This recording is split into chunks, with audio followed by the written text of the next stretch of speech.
Gecko Moria has to be one of the most wasted characters ever.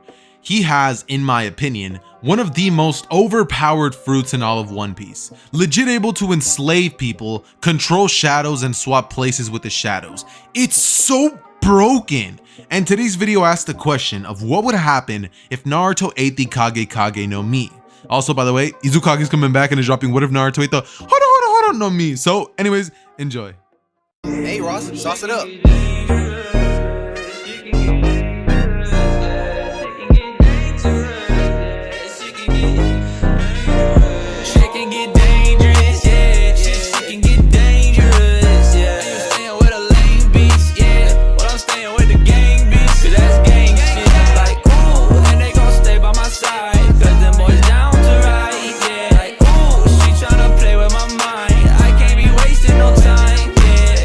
As many of you are aware, I'm pretty sure a lot of you understand the concept that devil fruits don't exactly grow in the Naruto universe. So I had to do a little bit of ass pulling for this to work, but I promise you it's going to be the only little bit.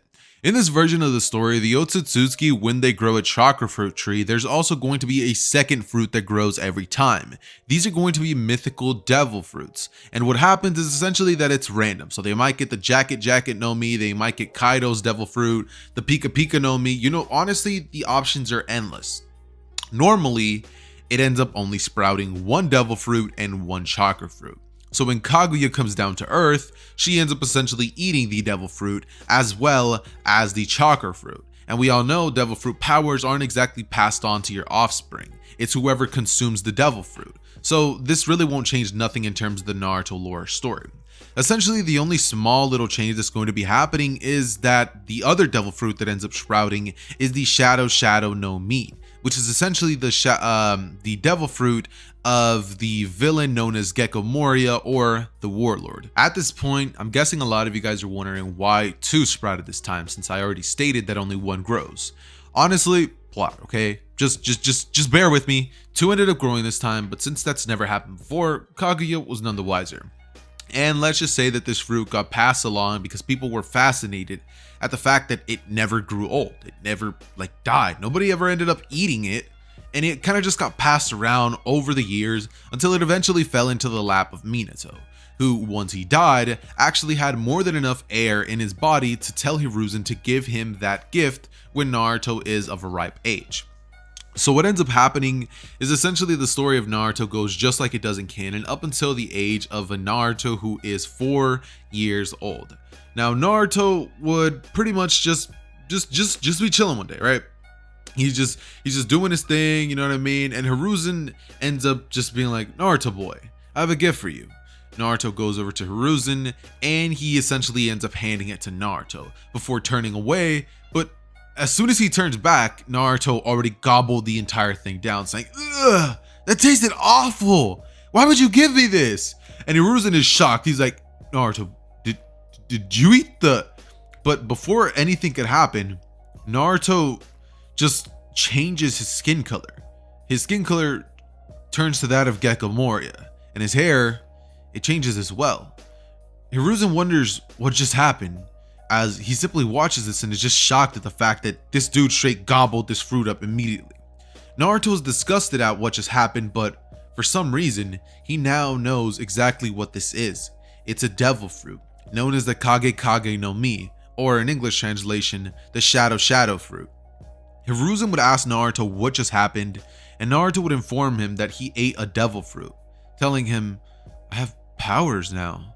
His shadow becomes a part of himself, and Hiruzen watches as his shadow turns into that of a 3D-like being that begins moving around Naruto, and it looks just like him. Naruto would be shocked, thinking, what is up with that? But Naruto would begin to interact with it, and they're both just shocked, with Hiruzen saying that he doesn't know what that is. Until Naruto says that it's his shadow, with Hiruzen asking him how he's possible to detach a shadow from himself. And Naruto explains that it's part of his powers. Hiruzen asks if it's similar to that of the Nara clan's jutsu to use the shadow paralysis, and Naruto explains that he doesn't know what that is, but probably not, saying that this is a unique ability that only I have because I ate that strange fruit. And Hiruzen contemplates this before saying that just because he doesn't know what this is, he's going to be training alongside Naruto to help him control this ability. And so we're now going to be going into a 1-year time skip where they're going to be finding out the basic abilities and powers that Naruto has. And yeah, Naruto during this time would have even ended up ripping Hiruzen's shadow away without even knowing, and another day would have ended up ripping the shadow away of another individual who was an Anbu for Hiruzen, who sadly went into the sun and straight perished. So Naruto at this point is, yeah, pretty OP, seeing as he now has the abilities of controlling shadows. And for those of you who actually don't know what the Shadow no Mi is, let me briefly give an explanation. Essentially, Naruto has now the ability to rip people's shadows from their body. If he does this, they get engulfed by sunlight. They can never go back into the sun again, or they will literally get burned out of existence. Because if you don't have a shadow, the sun doesn't hit you and cause that. So the sun is like, hey yo, what's going on? So the sun just decides to obliterate you, is essentially what happens. Naruto now also has the ability to make his own shadow tangible, and it can never be destroyed. It can simply change forms, it can trap people in its shadow. Naruto has the ability to essentially consume shadows for greater power, and also create puppets with the shadows of dead corpses. So when I tell you that this ability of this devil fruit is broken, trust me, it is extremely, and let me really preface that, extremely broken. That said, around Naruto's 5th birthday, this is around the time that Naruto now is more proficient with taking people's shadows, and Hiruzen decided that one thing that could definitely help him out with that would be to give him a sword. One that Minato actually used a long time ago. He doesn't ever actually end up telling him whose sword that it belongs to, but he simply tells him that it's a gift.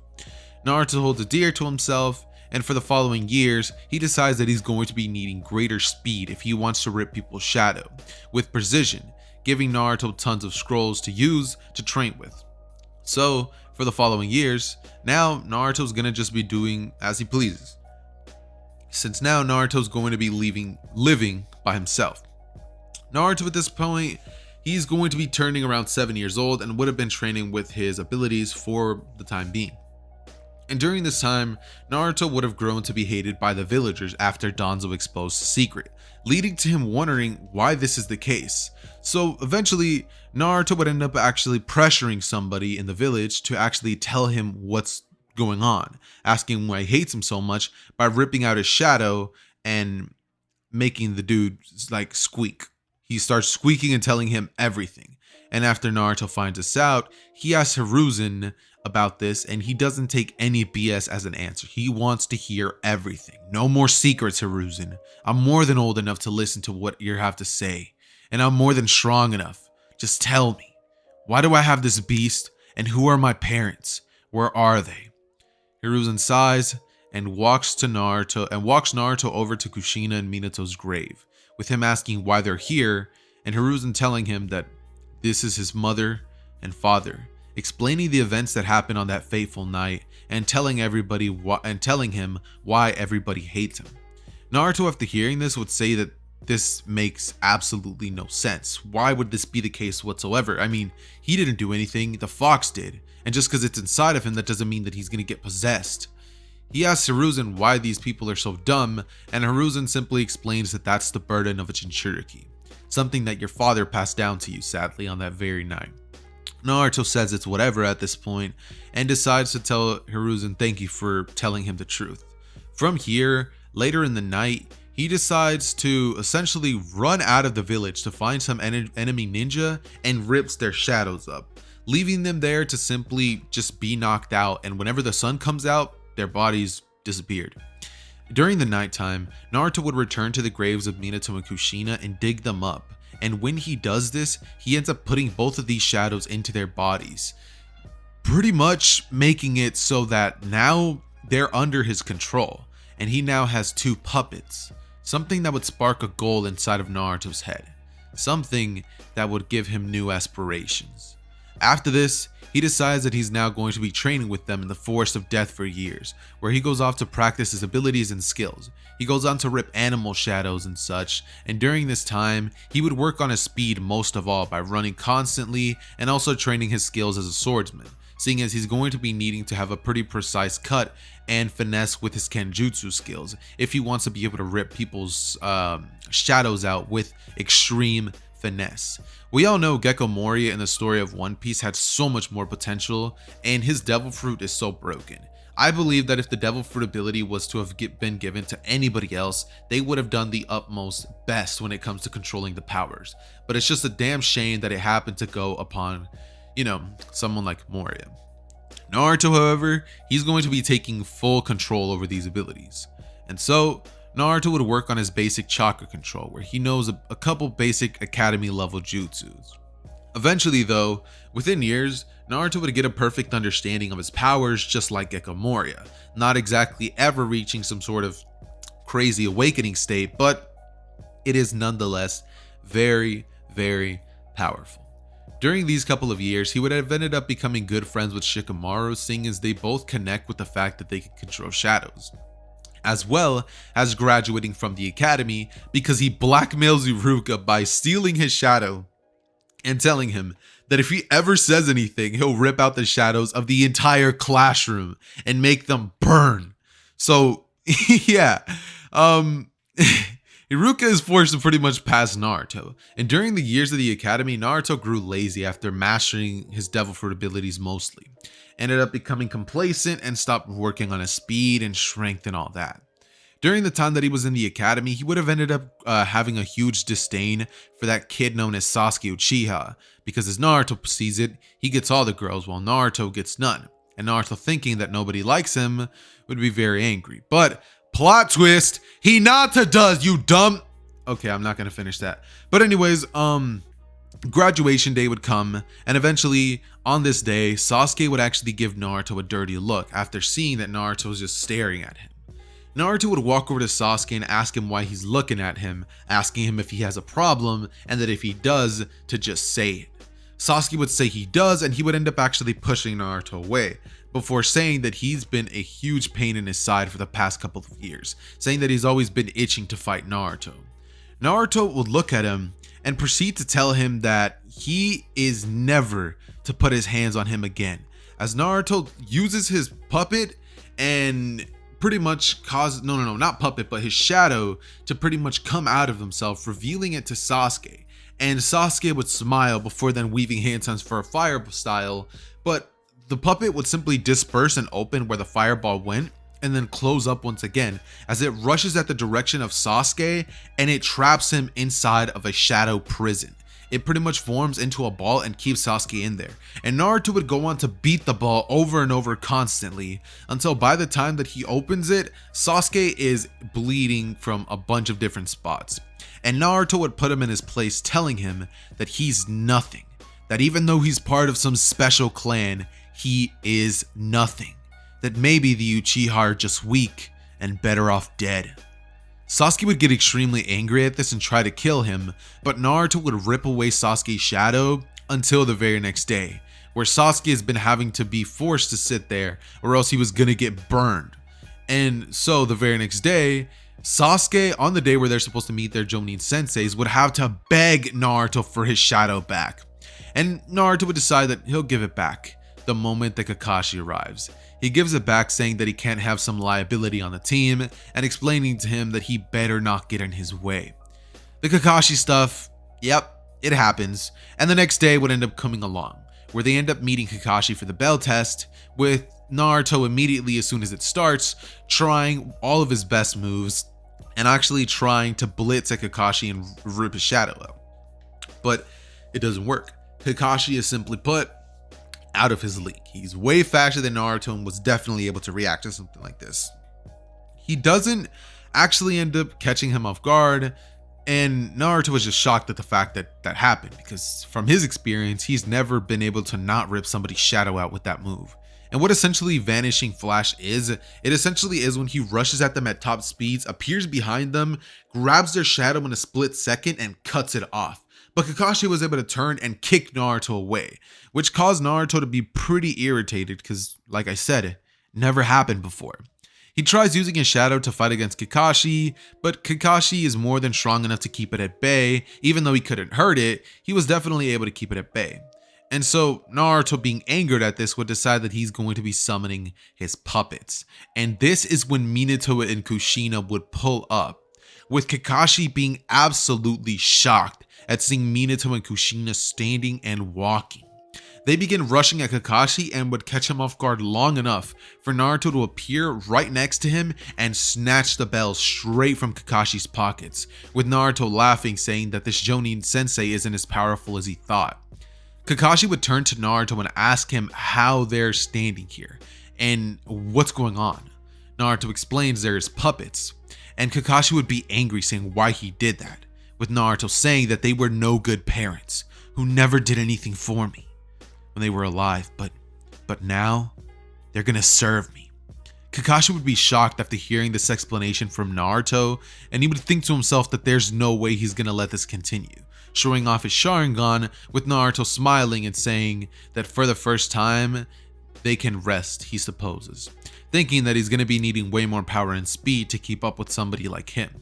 So he decides to let Kushina and Minato leave the area, with him deciding to look at the direction of Kakashi, saying that, maybe being lazy for these past couple of years was a bad thing, that he'll never be complacent again. And yeah, Kakashi decides to fail them after this, with Naruto asking why this is the case, and he tells them that, why did he fail? He got the bells just like he said, telling Kakashi that this isn't a game, ripping the shadow straight out of Kakashi's body, causing Kakashi to get burnt by the sunlight and having to go under the tree so that he was able to barely survive, with Naruto laughing, the Gecko Mori laugh. I'm sorry how cringy that was, but I had to do it for the one time. After this, saying to Kakashi that he either passes or Kakashi's gonna live under trees and the darkness for the rest of his life. Kakashi ends up passing them, and he ends up getting his shadow back, who he then goes on to report to Hiruzen what happened. Hiruzen would end up summoning Naruto to his desk, and Naruto would arrive, who says he won't do it again, and if the point of the exercise was teamwork, then so be it. But he's not going back to the academy, because if he does, he's abandoning this village and joining somebody else who will actually appreciate him. Anbu would immediately, after hearing this threat towards Hiruzen, jump down from the top from their hiding spots, and Naruto would trap them inside of his shadow prison both, as he looks at Hiruzen and says that he either passes or he leaves. It's that simple. Hiruzen would take a hit of his pipe and say that he'll pass, with Naruto saying, I knew you would see it my way. I'll be sure to rise in the ranks soon enough, so don't worry about the team, old man, as he leaves and says, oh, and one more thing. Thanks, Gramps. Walking off.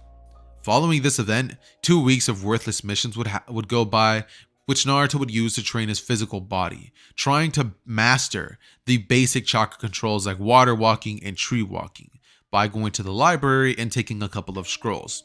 Naruto would master these abilities after 2 long weeks, and he would also end up reading up on how to get faster and asking a bunch of different ninjas, eventually reaching Maikai, who would tell him that hardcore training is the only way, and that since he's in his springtime of youth, this should be more than easy, giving Naruto an insanely tough training regimen, which Naruto would actually end up liking and end up enjoying Maikai's personality, saying that you can keep your shadow when the day comes. Guy would be confused at that, and Naruto would simply smile, as now, for the first time, I'm gonna reveal to you what Naruto's goals and aspirations are.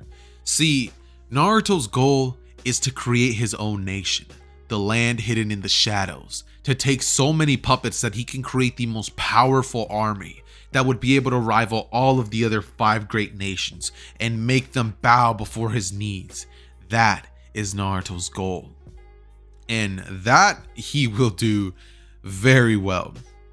So, with puppets, and like we saw in One Piece, Gecko Moria was able to control an entire island worth of puppets. Could you imagine somebody that's not as lazy as him and has the ability of chakra as well as these insane devil fruit abilities, and potentially will have hockey, will be able to do? Like, could you guys genuinely wrap your heads around that? That is insanely powerful.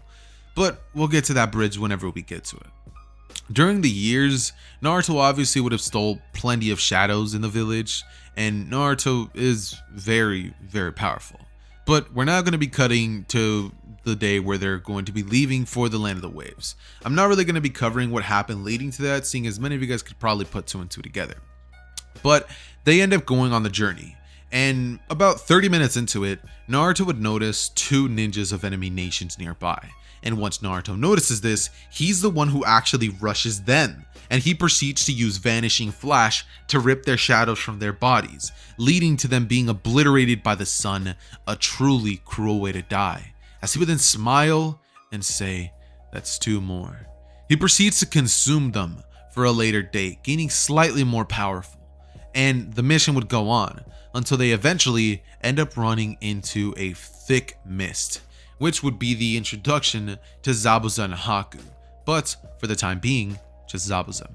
He lands on top of the blade and begins to pretty much create a bunch of shadow clone, telling them that he's going to be taking that bridge builder or they're going to be losing their lives as well. Naruto, using his shadow, would dismantle these clones immediately using his ability Shadow Monarch. So his shadow begins fighting them while he rushes in and tries to use Vanishing Flash on Zabuza, who reads him like a book and dodges out of the way, kicking Naruto away, saying that who pretty much gets up after, pretty much being on the floor and says that his shadow will be his, with Kakashi rushing into Zabuza telling Naruto to simply protect the bridge builder. But Naruto would say that as he rushes in, double teaming this man Zabuza, making it very hard on him, as Naruto at this point would send his shadow in as well, as now not only is it a 2v1, but a 3v1. Zabuza begins to get extremely overwhelmed, and Haku, seeing this from a distance, would throw Senbon, and they would actually end up hitting Naruto's shadow. Naruto would notice this and send his shadow to fight Haku, with Haku breaking it a bunch of time, and Naruto pretty much turning this huge shadow into miniature bats with razor sharp teeth and spiky wings to rush in at Haku's direction, causing him to be caught off guard, who would try his best to get rid of them, but he can't do a thing. Eventually he tries to freeze them, which slightly works, but since Haku hasn't been shown to have the ability to straight up just freeze things, I'm going to be saying that it only works on a couple, with the other bats breaking the other bats out of the ice, and so Naruto would decide to actually take Haku out first, seeing him as a really huge threat. Without Haku even being given the opportunity to reveal her crystal ice mirror jutsu, or he rushes in with a sword, and using his Vanishing Flash technique, which doesn't work, Naruto would then get kicked away and manhandled by Haku's speed, which is just too much for Naruto to overcome.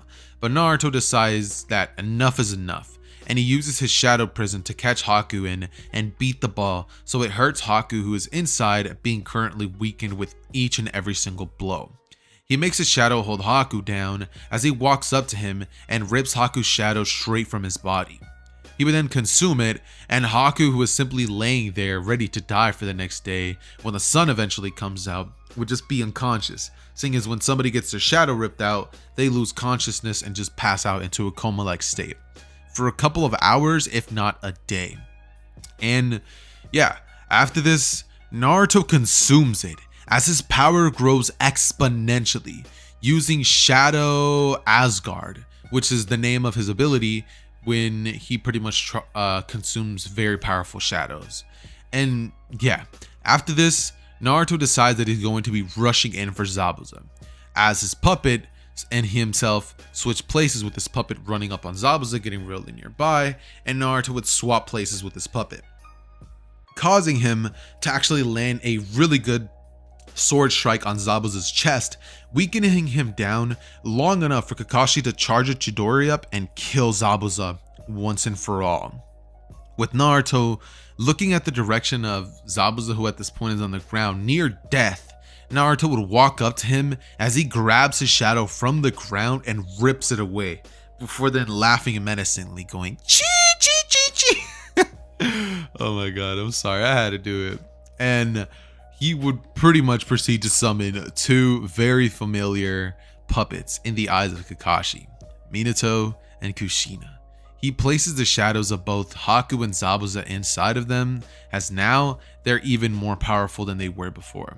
And just like Haku and Zabuza, would have those personalities. They would both immediately try to fight against Naruto, but Naruto would not be having it. He simply traps them inside of his shadow prison, with Kakashi watching the puppets just become something that Kakashi wishes he never would have seen.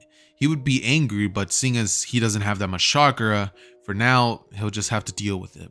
Naruto would trap them both until they finally obey, and Kakashi would be too tired to even say anything, as he passes out for the rest of the day, and the puppets would finally end up becoming obedient by the next day, with Naruto laying around and training his physical strength and speed, actually asking Sasuke to teach him some jutsu.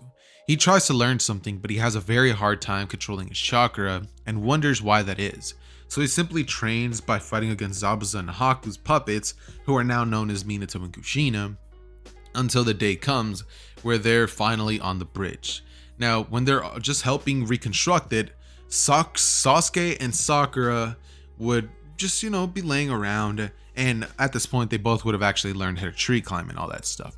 But Naruto, seeing a boat approaching them very, very far away, Naruto would actually make his shadow come out, and the shadow would fly towards the direction of the boat and begin to completely obliterate all of Gato's men in one fell swoop, turning into a bunch of small bats as it completely knocks them all out, causing all of Gato's men to be rendered completely useless.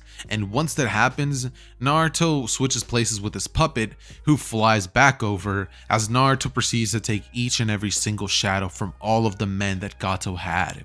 And Naruto would walk up to Gato lastly, as from a distance, Gato would try to run away and try to jump ship, but Naruto catches him with the shadow, telling him that these men, they'll be left to die. The second that the sun hits them, they will be erased from existence. And he would tell Gato that unless he wants to face that same fate, that he better leave this poor village alone and give him all of his money, or he'll make his life a living hell. Gato immediately understands and tells him he'll do whatever he wants, with Naruto asking him for the location of his base, as Gato would tell him, and he would smile, telling him that he's going to be needing all of his riches.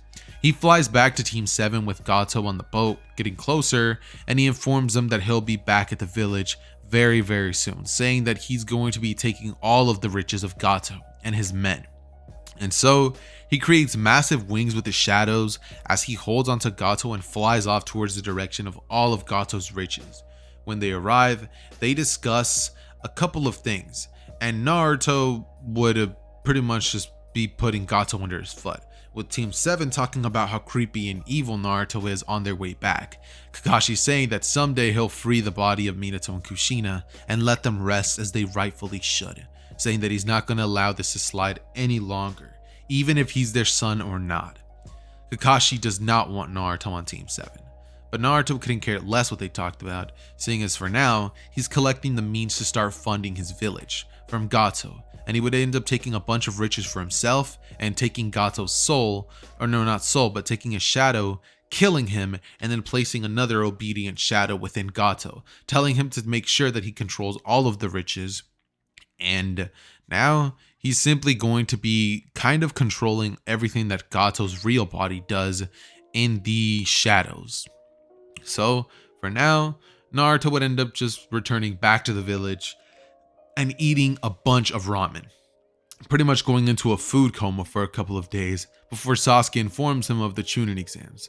Naruto would say that things sound good and that this is more than things are going more than according to plan. He's rising through the ranks more than quick enough. He says that the Chunin exams are going to be a perfect place to showcase all of his abilities and take a couple of shadows.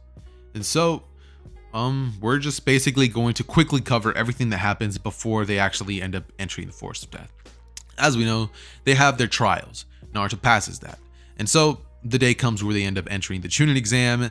My guy's team ends up arriving. Lee ends up challenging Sasuke. Sasuke gets bodied because, keep in mind, he doesn't have the Sharingan.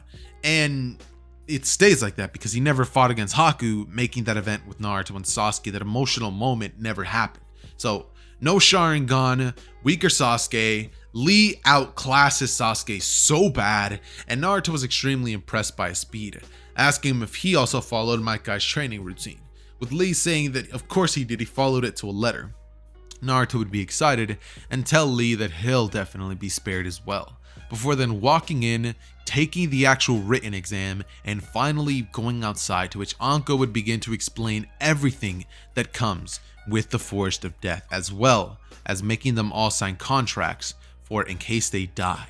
Naruto, hearing that he's allowed to kill, would smile, saying that this is more than perfect, before then proceeding to send his shadow out as Team 7 goes into the forest to take out a bunch of people, and Naruto would simply be switching places with the shadow over and over constantly, stealing as many shadows as he possibly could, until eventually one fateful encounter would happen. Naruto would encounter that of the legendary Sannin, Orochimaru. Now, this goes down very, very different than it does in canon. Naruto is actually currently away taking some shadows. Sasuke and Sakura would have been there, and Sasuke, being too scared, inevitably gets bit by Orochimaru, who gives him the power of the curse mark. Naruto arrives just in time to see this all go down and looks to Orochimaru before asking him what he thinks he's doing to his teammate, telling him that this is going to be leaving an infringement on his record, with Orochimaru smiling and Naruto pretty much rushing at Orochimaru before he then got hit away, and Naruto would simply look at him before saying, "So, you're pretty strong after all." He would then proceed to let his shadow go in and do all the fighting against Orochimaru, as Orochimaru tries everything he could possibly think of to fight against his shadow, but it's unlike anything he's ever seen. He would wonder what kind of Kage Kage this is, and Naruto would get into some insane battle with Orochimaru. He eventually ends up rushing in with his sword, using his max speed, and Orochimaru would be dodging these attacks very easily, using his snake hand to shoot them at Naruto and keep him at bay, using more long-range chakra-based attacks. And Naruto would say that someday he'll be very useful to his cause, saying, "Orochimaru, is it? Someday I'll come looking for you, and you will obey me." Orochimaru would look at him with a smile, before then going straight into the ground and disappearing, never to be seen again, for the time being. After this, Sakura would go on to look at Naruto and say, "Naruto, who was that?" Naruto looks back at Sakura and says, "It's none of your business. Let's keep going." Sakura would look at Naruto and say, But Naruto, Sasuke, Naruto would turn to her before saying he's useless. He let himself be taken out, and so he's gonna have to deal with the consequences. If he dies, he dies. That's none of my concern. And from here, Sakura would look at Naruto with a death stare, before Naruto would look at her once more and say if she has a problem with it. She would stay silent, and Naruto would say, "Good. Put him on your shoulders and carry him the whole way, and don't slow me down." For the next 3 hours, Naruto would continue collecting shadows in the forest, and eventually he would end up deciding that enough is enough, and that he already collected more than enough powerful shadows from the individuals who were part of the entrance exams, deciding that they're just going to go to the tower, where they would wait for the next 3 days. And during this time, Naruto would continue thinking about that ninja, wondering who exactly he was, and angry at himself for not being able to defeat him. Eventually, the day of the battles would arrive, and they would all play out the same, with the exception of Naruto's battle against Kiba, which he simply sits down and summons his doppelganger Shadow, before then letting him do all the work and completely embarrassing, disrespecting, and disregarding Kiba as an opponent. This man pulled Black Air Force energy as he sat down, and do you guys remember, if you guys have actually watched One Piece, the moment when Luffy ran in and he was like, "I'm gonna kick your ass," but my man Moria straight sat there and started laughing like chi chi chi chi chi, and like his shadow was straight outclassing what's called Luffy in every single way. Picture that exact same scene except with Kiba, and that's pretty much how bad everything would be. He would end up winning without really doing anything, and after his win, Hinata would walk up to Naruto, passing him an ointment, which Naruto would be confused about, but he would be appreciative, as he accepts the gesture, and he actually kind of enjoyed that. I mean, nobody's ever done something nice for him just out of the blue like that, other than, well, Hiruzen. The rest of the battles would happen just like usual, and when Hinata gets beat, when Hinata gets beat, Naruto's shadow is actually the one to intervene alongside the Jonin, and he tells Neji that he will kill him when they fight. He switches places with his shadow, and that's when he would tell him that. Neji would smirk and walk away after all the Jonin had to hold him back, and Naruto would wonder what just came over him. Why did he try to defend that girl? He looks back to Hinata, who just smiles and passes out unconscious, and she says Naruto could before passing out. From here, Naruto would decide that it's no reason to keep him up at night, and he would decide that for the next month, he's simply going to be working on his chakra control, and just trying to see how he can improve his speed and become more powerful overall. But before we can get into the 1 month training arc, a word from our sponsor. As anime fans, we love to show our support to our favorite shows by rocking anime apparel. But something I'm pretty sure we can all agree on is it's so expensive. So I've partnered up with Fandom to bring you all affordable, high quality anime merch that you are sure to love. And if you use my code ZETHER at checkout, you can even get an extra 10% off the already affordable merch. Keep in mind, it does come from overseas sellers, so its sizing is going to be different since it's overseas. That said, let's get back into the video. We cut back to the story with Naruto in the forest, training on nothing but his chakra control. At this current moment, one of the legendary Sannin members, Jiraiya, would have arrived at the village, and wanting to know where his godson is, he would go over to Hiruzen before asking him, Hiruzen, where's Naruto at? Naruto? Yeah, Naruto. Hiruzen would be like, Naruto, right? And Jiraiya would be like, yeah, that's what I said, Naruto. And Hiruzen would be like, oh, Naruto! Yeah, I have no idea. Jiraiya would look at him and be like, what do you mean you have no idea? And Hiruzen would be like, honestly, Naruto's kind of a random card. Like, he does whatever he pleases. And Jiraiya's like, what do you mean whatever he pleases? Hiruzen turns to him and he's like, he's kind of like you, where he doesn't listen to me. But what can I do, right? From here, he takes out his crystal ball and begins looking for Naruto around the village before pinpointing his location in the forest. And Jiraiya, after seeing this, would say, I'll go meet him there then. Bye for now. He exits and he ends up arriving right outside of the forest where Naruto's training. He walks up to him and says, hey kid, what's up? Naruto looks at Jiraiya slightly before then turning back and continuing trying to mold chakra.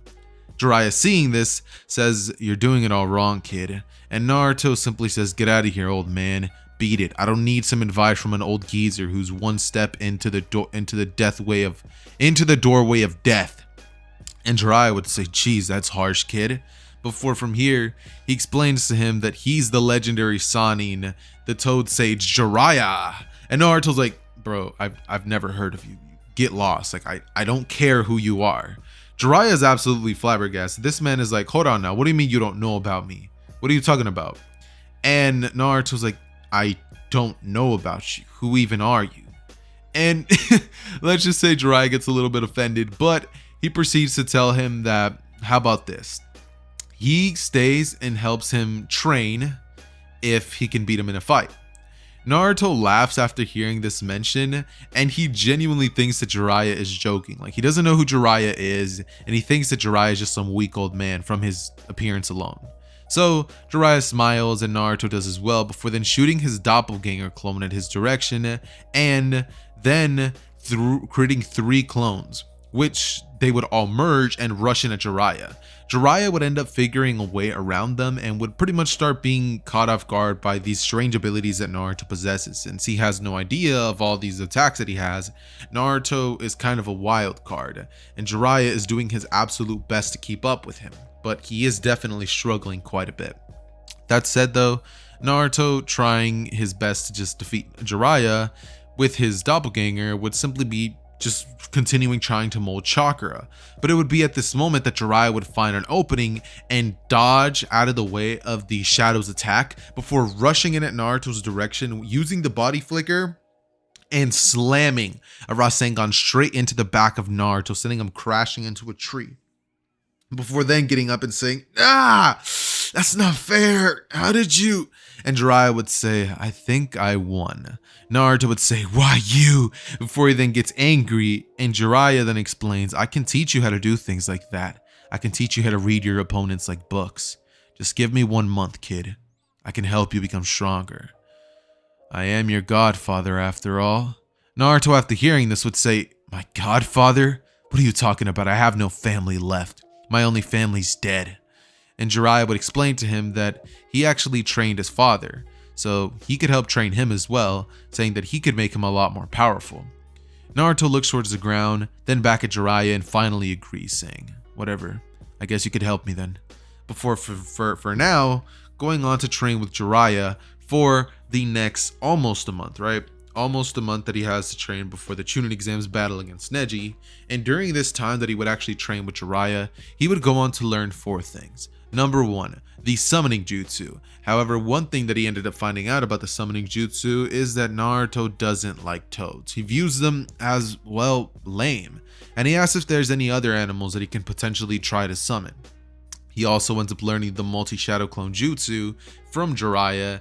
He also learns how to channel chakra through his body to become more powerful, similar to what Tsunade and Sakura do. And lastly, he learns the basic understanding of the Nine Tails power and how it works. Also getting more of a basic understanding for how chakra works in the body and its system overall.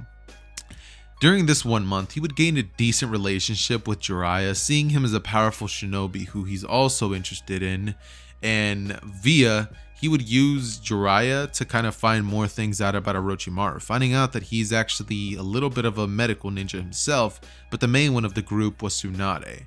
Naruto would think to himself that since nobody knows where she's out of the question, but Orochimaru, the man that he fought in the forest, he needs him to be on his side.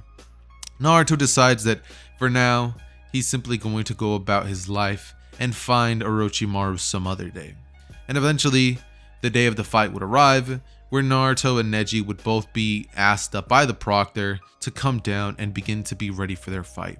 Neji would be ready, being extremely cocky, talking down to Naruto as if Naruto's nothing but a pest in his way, saying that it's his destiny to defeat Naruto here and now in front of all these people.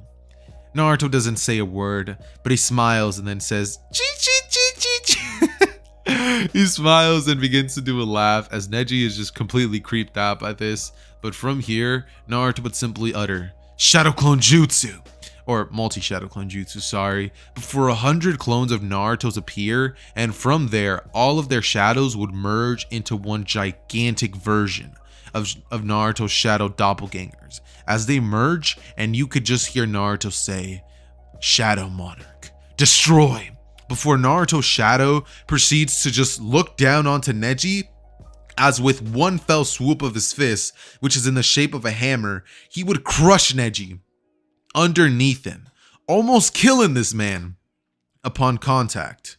After this, I'm pretty sure you can guess what happens. Naruto walks up to Neji before going towards a shadow, grabbing it from the ground and peeling it, before he then cuts it with a sword before anybody could even see what just happened. And Naruto would then smile, saying, "GG." Before Neji then gets burned up by the rays of the sun, and everybody would just be in utter disbelief. Everyone is shocked. The prodigy of the Hyuga clan was just killed, and Hiyashi Hyuga will not be taking this form of disrespect from just anybody. He goes down there to try to say something, but the exam proctor says that killing is allowed, and that while it was sad and completely unnecessary, that's the fate that he faces when he ends up joining the Chunin exams.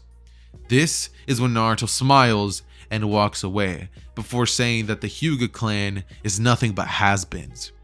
Walking off and waiting for Shikamaru's match, which he of course forfeits. And once Naruto sees that Shikamaru forfeits, he is visibly upset, but he understands why his friend would have done what he did.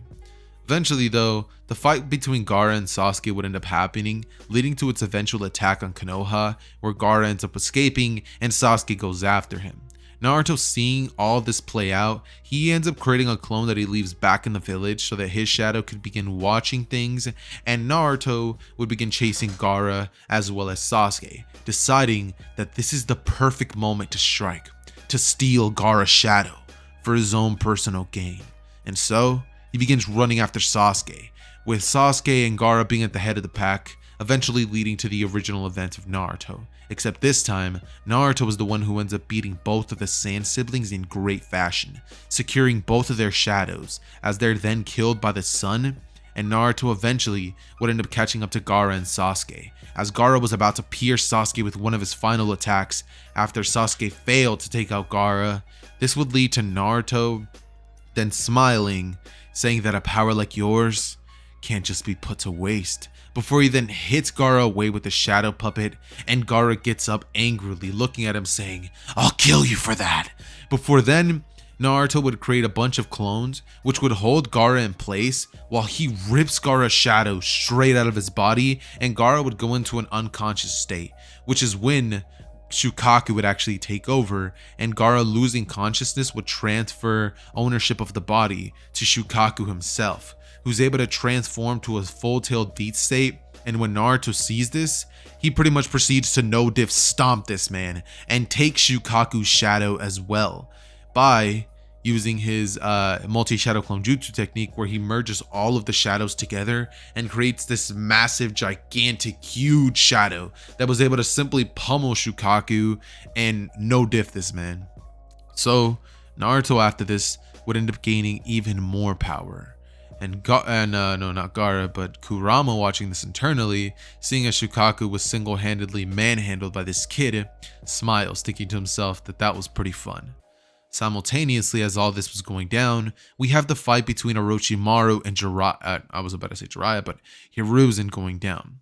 And as this is all happening, Orochimaru and Hiruzen would be doing their sword struggle, where Orochimaru has his hands sealed, and Naruto would use his switch ability to appear right after Orochimaru disappeared, as he simply sits there lying next to a almost dying Hiruzen, as he asks him what his last words are. Hiruzen would tell him that he needs to become the next Hokage, and Naruto says that he will become a Kage, just not for this village, before then looking at Hiruzen and telling him that he hopes he has a good time resting in the afterlife, but he'll be taking this now, before ripping Hiruzen's shadow, as Hiruzen says, "I always knew it in the sleep," and he would die. After this, Naruto really has no real reason to remain a part of this village. I mean, why should he stay? Because he has a bit of a bond with Jiraiya? It's not enough. So after taking his shadow from Hiruzen, the body would burn, and Naruto would body flicker straight to his house, grabbing everything that he needs before going off to Gato's base, where he will now be operating for the next 3 years, to be specific, which Naruto would use to gain more knowledge on chakra control, mastering the basics and fundamentals that Naruto would have learned in the original, using chakra to his advantage, much like Sakura and Tsunade, to that same degree where he can pretty much punch things and it's like a small nuke. And he works more and more on his devil fruit abilities and masters a couple wind style jutsus and things of that nature, as well as getting a decent control over the four tails of the nine tails Jinchuriki, and he ends up amassing a huge amount of money since his departure from the Hidden Leaf. I'm guessing many of you guys are probably wondering, so what happened to Sasuke? Does he end up being taken by the Sound Four? Yeah, he willingly accepts to go with them. When it comes to Jiraiya, he ends up having to go on the journey to find Tsunade alone. And when it comes to Itachi and him wanting his younger brother to like pretty much to instill more hatred into him, that doesn't happen. Instead, Itachi will have to wait longer. And since Naruto isn't even in the village and nobody knows his whereabouts, the Akatsuki don't even follow Jiraiya along his journey to find Tsunade. So the only person that Jiraiya and Tsunade really have to face against is Orochimaru. Except one thing that happens is that Tsunade almost actually ends up joining Orochimaru to bring back Dawn and her younger brother, but Jiraiya at the end of the day is able to convince her through words and through memories alone. Now, all those details about the Hidden Leaf Village aside, during this time Naruto would have gotten himself a couple of medical ninjas that he has essentially grave rob people and fix up corpses so he can use them as puppets for his shadows. Legendary bodies are used, such as Hanzo, previous Kage, his own father and mother's bodies as well. Naruto over these past 3 years has established himself well into the bingo book, and now has an organization that can rival the likes of the Akatsuki in notoriety, as well as power and wealth. He has gone around nation stealing shadows of rich and powerful individuals, and even amassing a huge number of powerful ninja to his army. If he truly wanted to, he could call himself a full-on nation, ran by one man alone and tons of puppets. At this moment, Naruto has no real help, and he doesn't have any real human who's actually by his side, since he doesn't really trust anybody. He kind of is just sticking to himself for now, but the one person that he does have his eyes on is that Orochimaru guy. His powers intrigue him a lot. That said, Naruto after this time would have actually made the other villagers grow very weary of Naruto's village and power, as well as his influence over these nations that he's accomplished over these past 3 years, saying that him growing as fast as he did is something completely unheard of, and him having all this power is something they definitely must take account of. He now established himself as the Yoru Kage, another great nation, and has now become the youngest ninja to have ever come to power alone. With his own strength, he has the power of an entire nation at his disposal, and all of his shadows that he could possibly want, sitting at a throne of a large medieval castle. Naruto, at this point in the story, is in more than in a good place, and it's all because of his hard work, effort, that he now sits in a powerful position where the world has to cower in fear and know the power of Naruto Uzumaki. One organization, however, would be placing a very keen eye on Naruto, since he still is the Nine-Tails Jinchuriki, and this would be none other than the Akatsuki. They want to take Naruto's power and Jinchuriki as soon as possible from him. So, over the next month, they would actually end up sending Deidara and Sasori to kidnap Naruto. Since there is no One-Tails in the Hidden Sand Village, there's no reason for Deidara and Sasori to go there.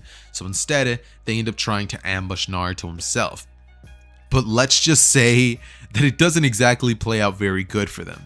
When they arrive, they try to do an aerial attack, much like they would have done to the Sand Village. But instantly, they would run into some of Naruto's puppets. Sasori immediately would attempt to poison them, but it doesn't exactly work. And they would end up taking out more of the fodder ones, more or less. Deidara using his bombs to end up causing a huge ruckus.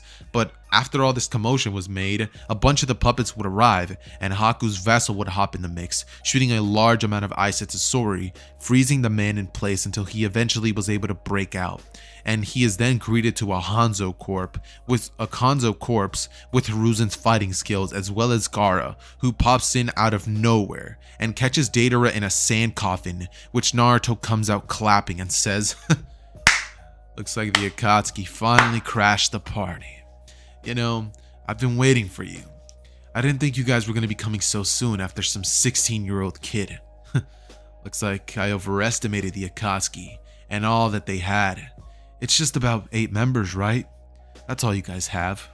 Well, I guess they're now going to have to cut their numbers back down to 6 and know who's truly in power." Before he then goes over towards Deidara, who at this point is getting ready to use one of his super powerful attacks, but he smiles and rips Deidara's shadow right out of his body before he even gets a chance to pull off some of the insane stuff he can do. Sasori at this point proceeds to then, after breaking out, get jumped by all of Naruto's elite puppets. And I know Sasori is not nobody to be trifled with, nobody to be played with. But when you take into account the powerful shinobi that Naruto has at his side as undying puppets, it starts to kind of add up against him. Sasori at the end of the day is put up against a wall and loses, and then held back in place by one of Naruto's puppets, which Naruto would then go over to him using the shadow flash. I forgot what I called it, vanishing flash, right, before cutting off Sasori's shadow, and Sasori would completely fall out of consciousness. Naruto, since they're both inside in the dark, he would simply proceed to kill Deidara and Sasori, and once they come back to life, Naruto, well, no, not once they come back to life, but after killing them, he would keep their bodies in a preserved state until eventually he decides to put their shadows back into their bodies respectively, causing them to come back from the dead. Kind of like Edo Tensei in a sense, which at first they were very defiant, which Naruto definitely took into account, so he kept them away from his village just in case they were to go off and try to do stuff. Deidara wasn't listening, talking about art as an explosion, and he let off tons of explosions. Sasori ended up taking a hostage of a bunch of puppets, but after a couple of hours, Sasori finally was able to calm down, Whereas now, Naruto has 2 members of the Akatsuki on his side, as he simply laughs on his throne thinking that the Akatsuki is no threat to me. He then proceeds to make a call to Orochimaru, but he doesn't answer. He wonders why that is, but he decides, no matter. He'll call him another time, before then sitting down and thinking of ways to expand, and which enemy nation will be conquered first. The Sand Village. Maybe they're a good option, Naruto would think, before he then thinks that it's perfect. They should be the first to pay. He smiles and in an ominous tone begins to laugh creepily, as his puppets simply watch and Naruto looks to their direction before saying to prepare a full-scale attack on another village, while everybody else is dealing with their own problems with the Akatsuki and the Jinchuriki being taken like B. As for the Leaf Village, they are actually highly vulnerable ever since Naruto left. I mean, their acid is gone. Naruto holds on to both the 1 and 9 tails, so the Sand Village is somebody that people regard as powerful. At this point in time, Sasuke and Itachi would be right about to fight. The Leaf Village would be dealing with Hidan and Kakazu, but because Naruto isn't there, it's actually a lot harder than they thought. And the reason that they deal with Hidan and Kakazu is simply because Shikamaru's team runs into them and Asuma dies. So it's more of a revenge mission instead of them actually trying to capture the 9 tails or anything like that. So what ends up happening is this time, Kakashi is forced to be the MVP of the battle and catch the dub against Kakazu, and Shikamaru would kill Hidan just like in canon.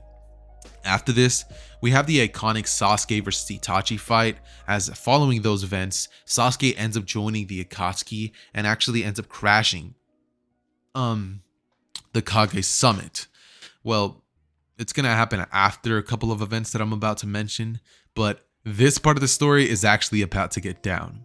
See, after all this would have been going down, the current Kage Kage of the Sand Village would have gone off and left his post. So he is now currently at the Kage Summit. Tsunade, Raikage, the Tsuchikage, and Mei would all be there, attending the 5 Kage Summit, which Naruto appears in after leaving a trail of bodies in his wake that he single-handedly was able to take out. No puppets needed. Nothing but his pure strength alone, stealing the shadows of every single one of those men that he slaughtered, presenting himself as the Yorokage, demanding respect or he'll become an enemy of their villages, just like he is to the Sand. Who at this point, the Kage Kage would ask what he's talking about, and Naruto would simply laugh, saying that he'll find out when he returns to his village, or his destroyed village. He would widen his eyes and think, you couldn't have. And Naruto would use his switch ability to swap places with the shadow, leaving all of the Kage shocked. As simultaneously, Obito would appear right after and say his piece, just like in the original, saying that he declares war on all the shinobi nations. And by the way, in case you guys were wondering, the pain assault's not going to be happening because the village doesn't have Naruto, so there's no reason for the Akatsuki to attack the village, other than maybe some petty revenge, but I genuinely don't see Pain doing that quite yet. Maybe later in the story if he survives, but that's a hardcore if. You'd have to really cross your fingers tight for that. That said though, after this all goes down, Sasuke would bust into the room and we would have the same events that happen in canon, except this time we now have Tsunade. And the Danzo versus Sasuke fight never happens. Danzo never comes into power in the Leaf Village, and instead the Leaf Village are in more of a vulnerable state than they've ever been. Things are beginning to unfold rapidly in the village, and as things are all happening, Naruto would simply be laughing at his throne room. After devastating the Sand Village and taking all of their shadows, now Naruto gained thousands, if not like 5,000s of shadows. Like, it's insane. Naruto has amassed more shadows than he ever could have dreamed of, and could now potentially switch the shadows of them with all of the corpses of the members of the Sand Village that he killed, giving them new headbands, new gear that they could use, and naming them in his village, the village hidden in the shadows. Naruto is growing into power faster than anybody could have ever imagined, and his reign of tyranny is becoming more and more apparent as the days go by.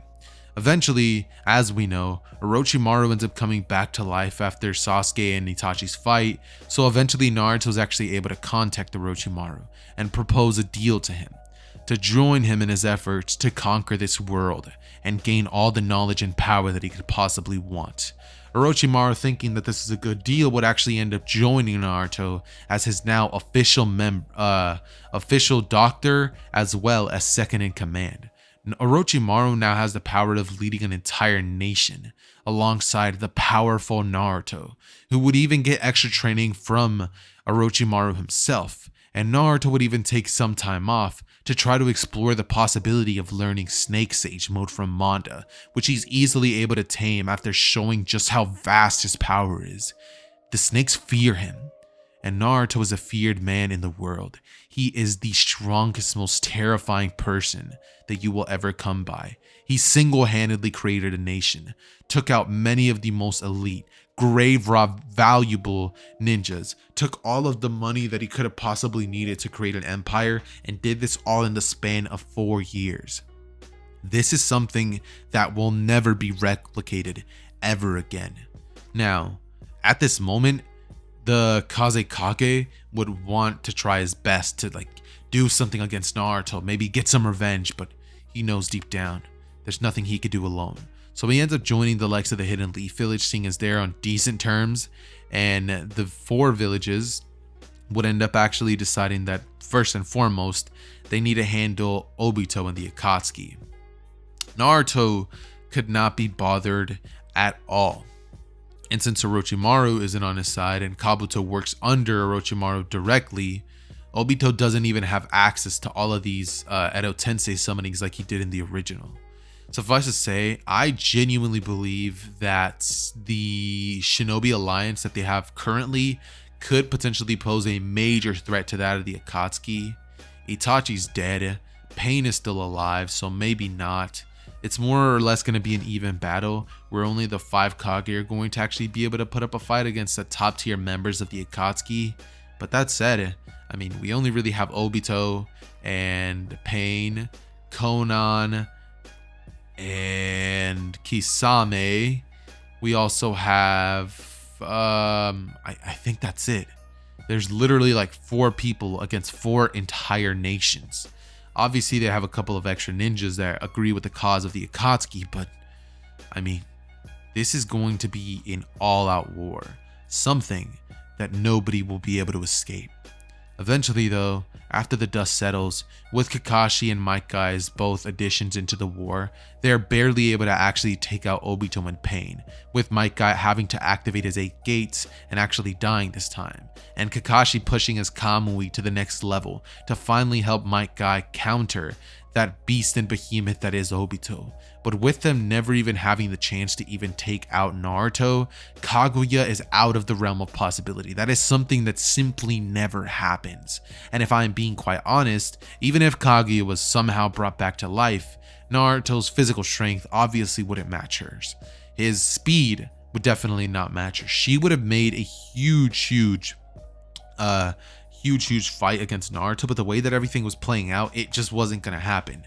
But trust me, it doesn't end here. There's more content to cover, because if you guys are aware, there happens to be somebody alive by the name of Jigen, a very powerful Otsutsuki member that has a very powerful devil fruit to go alongside his already insane abilities. He has an ability which I think suits him perfectly well, but you won't get that revelation until a little later.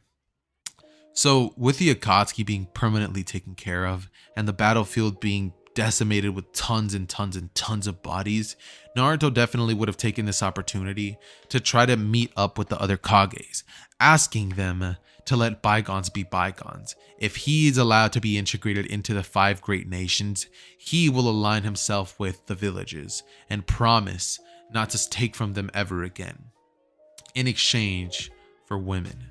And they would agree. Naruto can't just have an entire nation of just puppets by his side, you know. He wants to have a little bit of fun. So, you know, he needs his if you know what I'm saying, he needs a Marilona. What's her name? Perona? Perona? Yes, Perona. I think that's her name in One Piece. But yeah, Naruto is indeed growing in terms of his nation. Following these events though, Naruto was able to establish himself as a just of an incredible nation full of power and just so much vast wealth. He grew and grew as the years went by, and eventually we have a time skip to the point where Toneri eventually comes down to Earth and attempts to steal that of Hinata's eyes, going to the moon. And then when the Raikage actually ends up proposing the idea of letting the moon be destroyed and all that stuff, instead Naruto would decide that since he is aligned with these villages, he might as well prove it by helping them and not letting the moon be destroyed. So in essence, Naruto ends up pretty much fighting against Toneri on the moon. And just suffice to say, the other villages took the first chance they got to try to kill this man. They shot the moon laser beam at the moon, and Naruto, who saw this all happen instantly, immediately swapped places with a shadow, causing it to be exploded in the huge commotion. But keep in mind, this shadow isn't something that you can just destroy, you know what I mean? The shadow eventually is able to come back down to Earth via falling out of the sky, and Naruto is now royally pissed. The Raikage just tried to betray him, and this is going to lead to an all-out battle between Naruto and Raikage A. As soon as Naruto appears, he proceeds to tell him what that was all about, with the Raikage telling him that all of the nations are sick of his tyranny, that he cannot be allowed to be a Kage and be in power as long as he has been, that them allowing this to go on for as long as it's been happening was a crime, and he should have done that long ago. Naruto would simply smirk before saying, "So this is how you really feel, huh? Well then I guess I'm gonna have to make an example out of you, Raikage," before then proceeding to immediately use his vanishing flash attack, ripping out the shadow of the Raikage as B simply stood there watching, terrified of what happened. Plot twist, wait, no, B's actually alive in this version, and B, just watching what just happened to his pretty much brother, is angered. He taps into his eight-tailed form, but Naruto was not having any of this and taps into his KCM1 state. Granted, he doesn't have KCM2 because of the simple fact that he doesn't have a good friendship with Kurama. And every time that he uses KCM1s, he risks the possibility of Kurama taking over his body if he was weaker. But Naruto was more smarter than that. He's able to quickly outclass Killer B in every way, shape, and form. And while Killer B tries to slash him with a sword, Naruto was able to dodge with his alone and weave out of the way using superior speed to simply slice off one of the arms of Killer B, causing him to be in a huge amount of pain, and then proceeding to essentially consume about 50 souls before then amping his power up even more and shooting out this gigantic fire style fireball jutsu, which would completely engulf Raikage, B, and all of the other ninjas that were watching nearby. He straight slaughtered these people, and he already took Raikage's shadow, so what else does he need from them? B? As if. He ends up killing them all, and once he does this, he simply turns to the rest of the remaining people there, telling them that they can either join him and swear loyalty to him and have seals placed on them where if they ever try to betray him, they instantly die, or just die here. And suffice to say, all of them end up joining Naruto's nation, expanding his growth even more. This is kind of like a rise to power story, but judging by the way that Gekko Moria carries himself as a lazy individual, I changed that in Naruto's personality, where Naruto wants nothing more than to become the strongest, biggest ruler of the world. He wants to become the king of the world. That's what Naruto wants, and he will achieve that using both his puppets and his own strength. He's not going to be lazy like Gekko Moria and simply just make other people make him the pirate king, which is not a thing, but you get what I'm trying to say, right? That said, eventually the day would come where Naruto would be at his throne and one man would walk up to him. This man being Jigen Otsutsuki. Jigen would slowly walk over to Naruto and stand before him in his throne room, with Naruto asking what he thinks he's doing here. As Jigen then simply slowly walks towards him, with Naruto holding one hand on his chin, simply bored, looking as if he doesn't care about anything. But then he receives a kick straight to the face, sending him flying back as he has to get up with rubble all over him while his shadow puppets want to go kill this man. But Naruto, getting up with the rubble all over him, holds one hand out and says, "Stop. This is personal," before then asking who the hell he thinks he is. And Ishiki would answer saying, "My name is Ishiki Otsutsuki," transforming in front of Naruto, who is shocked, as from here, they then immediately both get into a taijutsu battle, which Naruto is shocked to learn that Jigen is actually able to keep up with him, in fact, doing way better than himself. So he decides to amp things up and activate Snake Sage mode, which Ishiki finds funny, simply trying harder before eventually sending Naruto back, even in that form, causing him to have to add KCM on top of that. And with all these years of being Kurama's host, he now has access to KCM too and begins doing way better, but he's shocked to find out he's still getting beat. Naruto then gets impaled by a beam of light as he coughs out blood and asks how he could do that, with Jigen saying, "The same way you control puppets. I shoot light beams through my hands." With Naruto's shadow actually being injured because Naruto and his shadow both got pierced by that. Naruto would get up thinking that genuinely hurt, with Naruto being shocked as he would get up saying that he's not gonna die today, but somebody else will, before he then goes on to activate his lightning cloak and send a powerful blow at him, but it does nothing.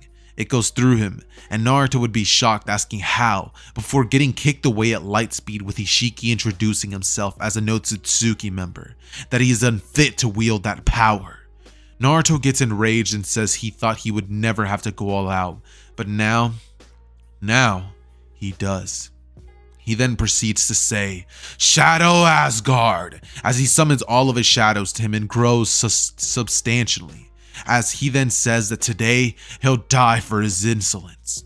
He then rushes in, activating his armament haki, as Ishiki then shoots a bunch of light beams at Naruto's direction that actually push him back and deal significant amount of damage. But Naruto would run up on Ishiki and land a blow on him, who would actually counter by throwing a kick at the same time. From here, they both genuinely seem to be about even, and they would continue scrapping as Naruto begins having fun until Ishiki just stops messing around, and using observation haki begins dodging everything that Naruto throws at him, saying that his shadows won't work on light itself, as Naruto proceeds to get bullied like never before and gets beaten to a pulp near death as he simply lays on the floor panting. What are you? Until eventually he gets up on one knee and says, It isn't over, as the entire area would be engulfed in a shadow-like darkness as Naruto's devil fruit finally has its awakening, making his power grow exponentially as Ishiki is shocked at the power being displayed by a human. He looks up to the sky to see the massive incarnation of darkness and shadows alike, bringing true hell upon Naruto's dominion as he launches a full-scale beatdown on Ishiki using armament haki and conqueror's haki alike that leaves a scar on the earth 2 times as big as the final valley and shakes the earth itself. He would pummel Ishiki, who would pass out right over again, only to then proceed to Naruto then run out of steam as he passes out himself, and Ishiki would now be in a near-death state, barely clinging onto life, not being able to do anything but simply lay there writhing in pain. Naruto would wake up to a vision of a pale skin. This man would be Orochimaru, who's helping him up, with Naruto thanking him before sending his shadows back and then proceeding to take Jigen's shadows, adding him to his collection, where now he has even more overpowered people at his disposal, and the nation would continue to thrive for years, but eventually his rule would come to an end from old age. Orochimaru offered immortality. That's something that definitely intrigued Naruto, but it became boring. As time went on, Naruto simply realized that he, was in a constant cycle of doing the same thing over and over again. And that completes What If Naruto Ate the Kage Kage no Mi. Wait, don't click off the video. Look, if you made it this far, I just quickly want to say you're the MVP. And if you made it this far and you haven't subscribed already, what are you doing? You watched a 1-hour video on my channel. You might as well. And also click that notification bell so you're informed for any future videos. That said, let me know what you guys thought about this series. I put a lot of hard time and effort into this, and my artist also did a phenomenal job on the artwork for this video. I had the concept and she made it happen, so I quickly just want to shout her out. If you want to find her page, the link will be in my bio. That said, I quickly also want to give a huge shout out to the top 10 heroes of the channel. They're members who get early access and shout outs for the channel.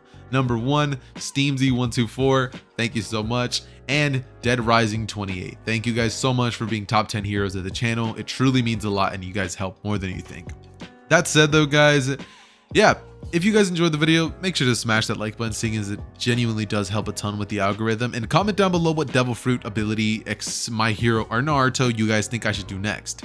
Just quick thing, in case you guys don't know yet, Kage is also going to be doing his own take on this, but it's going to be, what if Naruto ate the hara no mi? So if you want to see that, then the link will also be down below in my description, if he posts it by this time. But anyways though, guys, as always, I love each and every single one of you guys. It has been your boy Zether, and I am always happy to have you here.